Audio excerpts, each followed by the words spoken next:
Hello YouTube, this is Lord Zath, bringing you another episode of Zath's Replay Theater. In this episode, we are checking out, looks to me like our very first scenario. IDS null name, scenario's hard difficulty. I have no idea what that means. So we are watching Fishrokk in the Ryujo, along with two of his clan buddies. I'm not sure what the FF clan is, but who cares? I'm kind of excited. This is my first scenario that I'm going to be doing for commentary. And this looks like it's defense of Naval Station Newport. Awesome. Cool. This is kind of exciting. So I'm gonna drop do my characteristic dropping of the whoa. Hold on a second. There we go. There's the carrier. Trying to, do my usual stuff here, right? Aha. There we go. There we go. Good, good, good.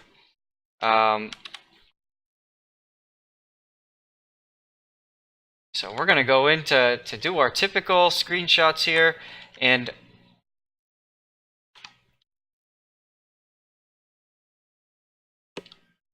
I'm gonna promise to not freeze the action so much anymore and take screenshots. So I'm only gonna do screenshots at the beginning of the battle now. I think I know that that's something that some of my viewers have been commenting on and saying that they're a little bit on the frustrated side because obviously they want to be getting into the action. They want to be watching what's going on, and it definitely is distracting having the screenshots going all the time. So I do want to apologize for that. Ooh. So yeah, like I said, I promise I will not take any more screenshots during this battle, and we'll just watch and comment. So while I'm lining up these screenshots, some comments about the ship. And what's so special about the Ryujo? So this is a Tier 6 Japanese aircraft carrier. It's a light carrier obviously from World War II. And I always like this design. It's kind of cool. You've got like the bridge right up there in the front. We're used to seeing like some sort of right about here, some major island or something like that. But I really like how they designed this so that the bridge is down here. It feels much more like a ship. That just happens to have a very large flight deck on top. So that's kind of cool, right? There's the chrysanthemum, of course, that all Japanese Navy ships have. Fun story about that. The larger chrysanthemum, the more prominent the ship is. So you could probably guess what ship had the largest. Place your bets now, guys. Ding, ding, ding, ding. It is the battleship Yamato and Musashi. Don't remember exactly how big they were, but they were ginormous. That's kind of cool, little butt anchor there. So she has, I believe, 48 aircraft, and depending on the flight control, you could have multiple different configurations. So we'll figure that out shortly. So let's take a look at flags. We have, and it's interesting, scenarios. Sometimes people want to run flags, sometimes they don't, and it's really up to you. Which flags you want to run. I'm seeing here, this is the flooding flag, so we have increased chance to flooding. This here is I believe both of these, no, this is the one of the fire flags, so better chance of fires to dive bombers. This, I believe, is Hotel Yankee for extra 50% to Commander XP. And this, I believe, is 10% reduction to servicing cost after the battle.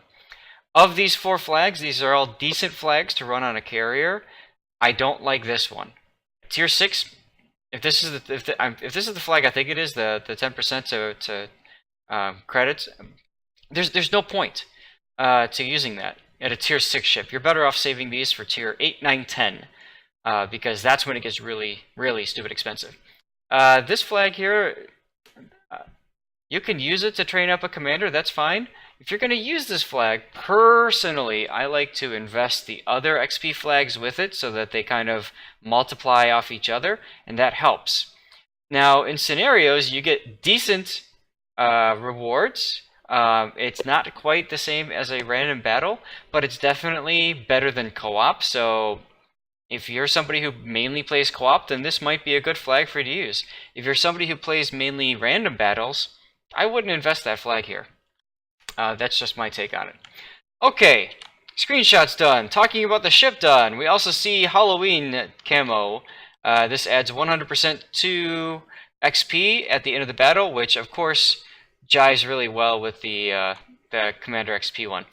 Alright, so we are now going to shift the battle over, and I believe we are looking at things from our guy. Maybe not. It's hard to tell. Is this the... Sometimes carrier replays can be a little odd, to say the least, in terms of what we can get. So I'm trying to get us... Oh, this might be. So I'm going to continue as if I think I'm on the right screen, and we'll find out. So he's currently flying with the 1-2-2 flight control. So that's 1 fighter, 2 torpedo bombers, and 2 dive bombers. And that makes sense for this kind of mission, because there's going to be an awful lot of ships, a lot of targets. There's not going to be a whole lot of need for using fighters. Okay, good, we are following the view. And we can see the Yubari has used his defensive fire. Yubari is a tier 4 carrier that has defensive fire, so I think of all the ships that you could be dropping on right now with your initial volley, dropping on Yubari is probably the worst. Yeah, look at your dive bomber dispersion. So let's start with target selection, since since you're kind of taking us into it. This is an operation, a scenario. These are built to last the full amount of time, nearly 20 minutes. You can't afford to be losing bombers. You notice in your reserve right now, you only have 11 of each bomber. You just lost 1, 2, 3 of your bombers, so now you're down to 19 in the reserve. So first suggestion for you, relax. Take your time. You don't need to jump right in and start doing damage immediately as a carrier. As a matter of fact, I recommend you hold off. Let these guys go and get these easy kills. I mean, these guys should be nothing, right? They should die super easily. They're tier 3 ships. Here, Tenryu, tier 3. Chikuma, tier 2. Yubari, tier 4.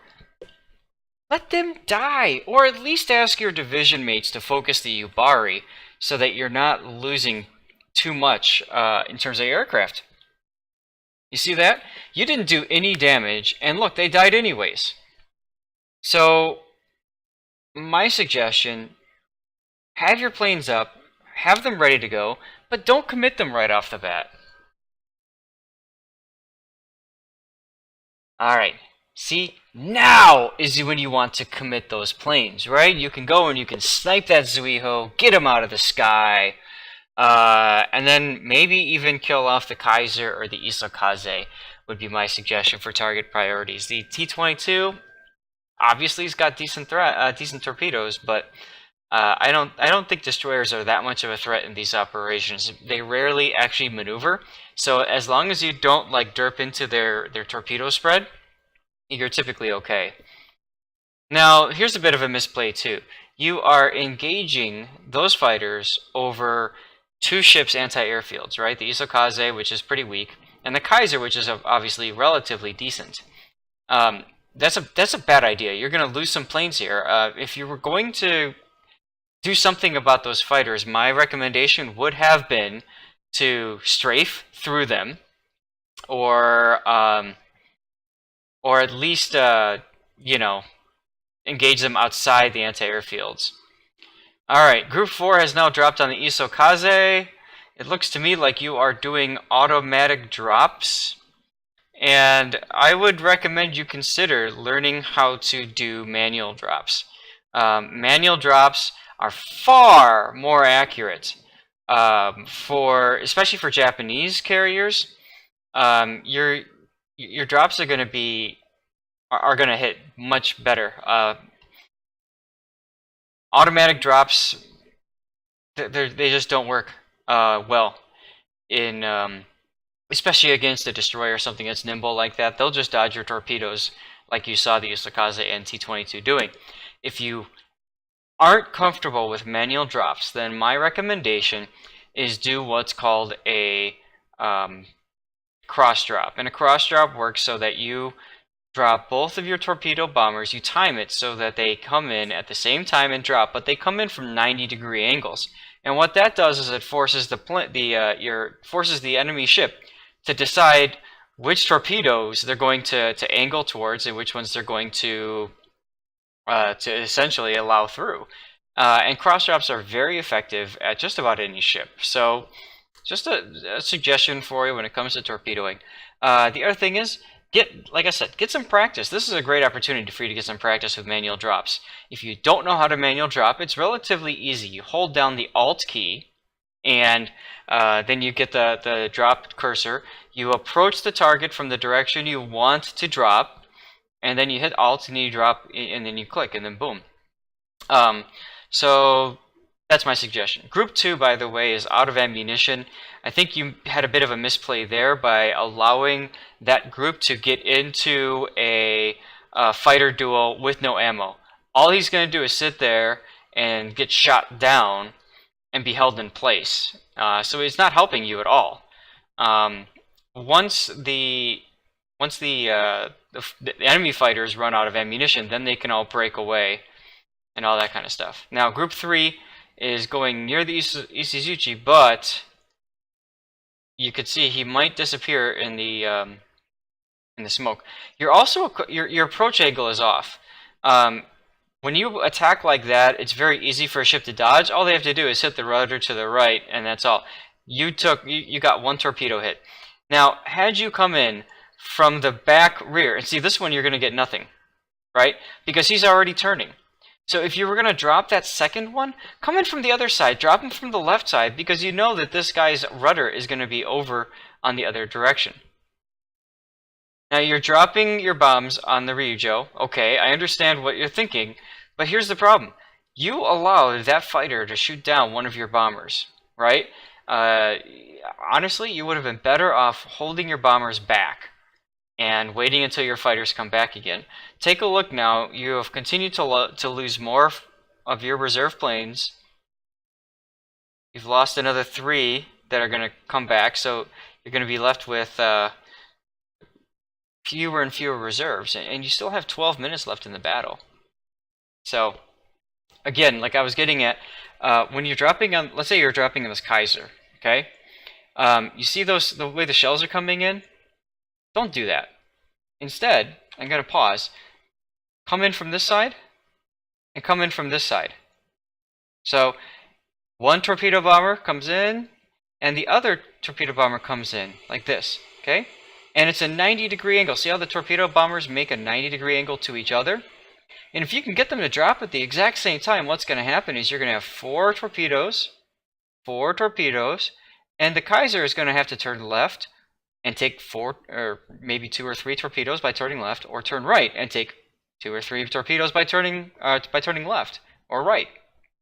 I got my directions screwed up, I'm sorry. He'll turn right or he'll turn left, and either way, he's going to end up taking at least 2, maybe 3 torpedoes. Versus what you did earlier, which is drop from this way, to which the Kaiser just turned left, or the Ishizuchi turned left, and then your other torpedo bombers dropped again from this way. And since the Ishizuchi had already turned, guess what? No torpedo hits. So you only ended up with 1. Had you done the cross-drop pattern I'm describing here, you would have walked away with far more torpedo hits, more damage, possibly some flooding, all that good stuff. So keep that in mind. Now you see there's a fighter squadron over the Kaiser, so your fighters need to get rid of them, right? That should be the primary goal.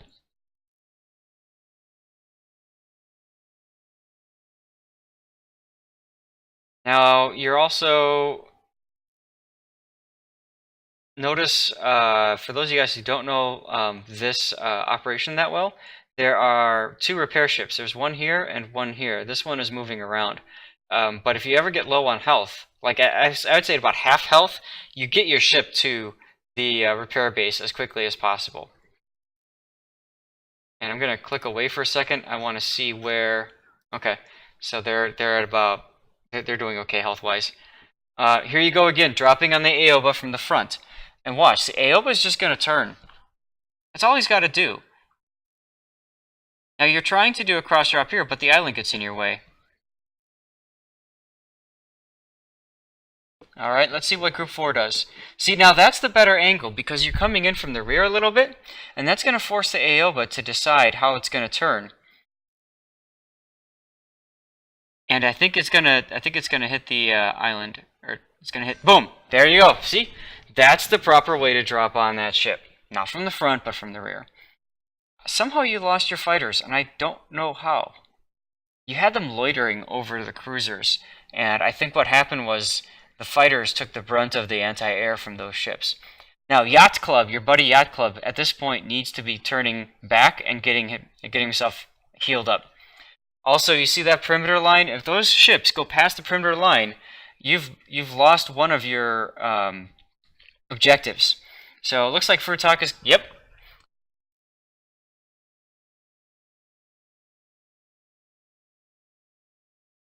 Okay, so that's unfortunate. I think if you were a little better with your drops, maybe the Fishrokk wouldn't have made it through. Just keep that in mind. Okay, so Cleveland is coming back. Cleveland did a nice job with AP. There's a Hiryu in there now. The Hiryu is going to be a huge threat for you, because that's a Tier 7 aircraft carrier.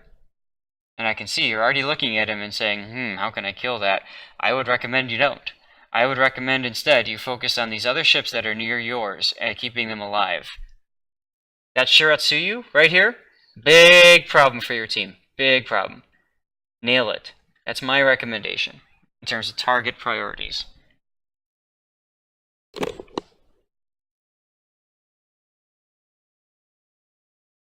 Getting some hits on Nuremberg. Cool. Alright, so you are moving your planes up to attack the... and see, you're down already on fighters, and then you're just throwing them at the enemy. There's no way that they're going to do anything. You did an exit strafe there, which makes sense because you recognize that you screwed up. But look, now you're exit strafing into the enemy carrier's anti-airfield. Then you told them to go attack the bombers, and what do you know? The fighters caught up to you. I don't know what you're trying to do right here. Yeah, I think at this point you're throwing away your planes. And you don't have a lot of planes left. You're down to 4 and 8 for reserves. Bomb the destroyers. Bomb that Shiratsuyu. There's no point in going through all of that anti-air just to try to drop the Hiryu. It's not your job to drop the Hiryu. It's your job to support the team. And we see this a lot in random battles, so that's why I'm kind of going off on this. But and look, now Group 2's out of ammo, so he's basically dead unless the fighters disengage, which they did. So you need to send Group 2 back to your carrier ASAP. I don't know why you're having him loiter around. Whoa, that was a manual drop. See the difference there? Look at that. You got 2 hits on him. No floods, unfortunately. And see, the bombers are being scattered because now you've got fighters on them. It's not going to help. So I see this all the time in random battles, and to be honest, I've done this a few times myself, where the carrier wastes the first couple of minutes of the battle, just sailing their planes around the edge of the map in an attempt to snipe the enemy carrier. And, I mean, you could do it, but at what cost, right? These ships have all come through. The Shiratsuyu has come through. The Miyoko has come through. And what's going to happen now... You are out of reserves. You have no more fighters. And these are it for your bombers now. And once they're gone, that's it. That's all. I'm switching to this so I can move around because you're not moving your ship much. Or your view. You're still... Okay, now you've moved back a little bit. What are you doing with Group 4? You're just sending Group 4 off to die. See? You're better off. And you've got 2 Clevelands as your friends, right? And they're each camping the repair point, which makes sense. But they're there as your buddies. You should be dragging the enemy fighters down to you. In other words, get them to chase you. Oh god. Get them to chase you. And when they do chase you, you can pull the fighters over the Clevelands. The Clevelands can do their anti-air work that they do so well, and boom. So I think I'm seeing a bit of a misplay here, where you're trying to target ships that are farther away. I like how you finally decided to go after that cruiser, that Miyoko that was beached. But look at the situation. Now it's too late. Those fighters have complete control of the air because you can't do anything about him. Except right now he's I think it's in your anti-air bubble. Yes. So you can left click on the fighters and that's it. That's literally all you can do.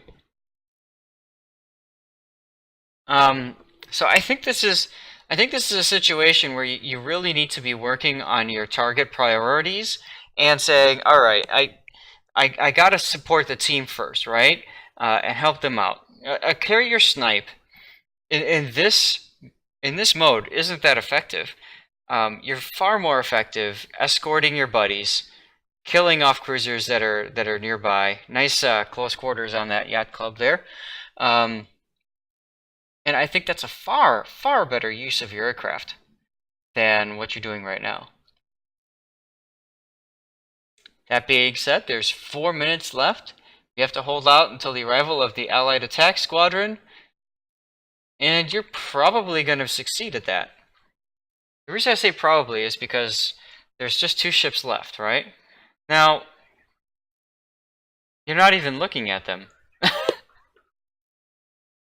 So, what that tells me is that you're setting a target, and then you're just kind of forgetting about it. And as a carrier player, you can't do that. If you set it and forget it, so to speak, what ends up happening is your planes disappear, or your attacks don't do as much damage. You attack that Bayern from the front again and only got 1 torpedo hit on him. You should have gotten 2 or 3.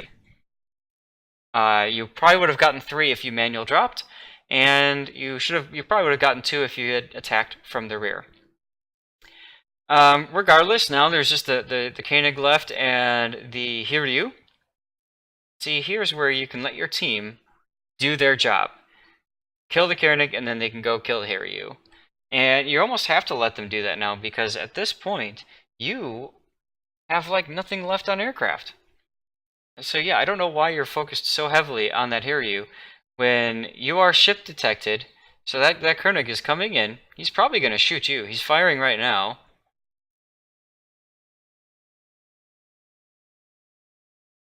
And all in store. Yep, okay, so you just failed that mission. That would be the Koenig doing that probably with his attack. And once again, you've clicked on the Hiryu, you've told your planes to go attack the Hiryu, and the enemy fighters are just sitting there having a field day. I mean, this is like Great Mariana's turkey shoot, reversed. Because they have no opposition. This is so easy. So, yeah, man, I would say focus on ships nearby first. Get them down. Help your team. And if you have fighters that are coming in on your bombers, pull them back. Don't be afraid to pull them back and put them over a ship that's got a good anti-airfield like the Cleveland. Okay, send them behind. Tell your buddies. I'm guessing you're communicating in voice since there's nothing in chat at all. So tell your buddies in voice, hey guys, I need help. You're doing that now. You've realized you're down to 1 last squadron of torpedo bombers left, and they have an escort icon, which means that they're probably being sent to go and escort your Cleveland. Which is fine, but, yep, and that's what they're doing. They're orbiting the Cleveland. I would also recommend not telling them to escort like that, because you see what happened. They went and they just took this nice lazy circle around the Cleveland. Instead, see, you realized it now, and now you put your bombers there. And again, you're sending them off. I don't know why you're sending them off, because the fighters are still around. So I think that sending them off like that, you're just sending them off to die. It's really not doing much. Down to 2 torpedo bombers left. My guess is once the Hiryu is dead, that's it. And look, your team is taking care of it for you. And this is what I was saying earlier. You did no damage at all to that Hiryu. And that's it. So you don't need to go and try to kill the try to kill the carrier on your own. Let your team do it. Work with your team instead, though. Okay, that's my biggest suggestion for you. I do like that you're in this scenario. As a carrier player, this is probably the best place to get a lot of practice with manual dropping on targets because they're lower tier, which means that their anti-air is not as strong. For the most part, they keep driving straight until you drop, and then they react, which sadly you see a lot of people in random battles doing that. Yeah, you can work out team tactics and stuff like that with your buddies. So I think I hope this helped. I hope that you're coming away from this looking at your damage total and saying, I should have been better. I've taken Ryujo out on this map before, and you should be scoring in the 100,000 damage area, if not closer to 150, maybe 200,000. And you can get there very easily.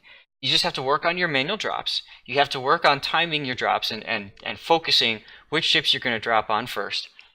And you have to work on keeping your planes alive.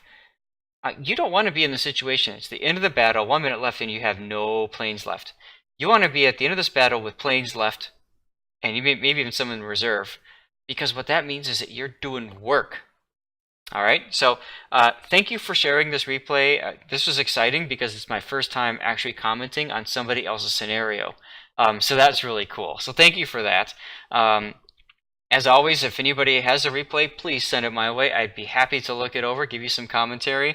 And I hope that this has helped you guys learn a little bit more about carriers and scenarios. So thanks for watching. We're going to continue this and wrap it up.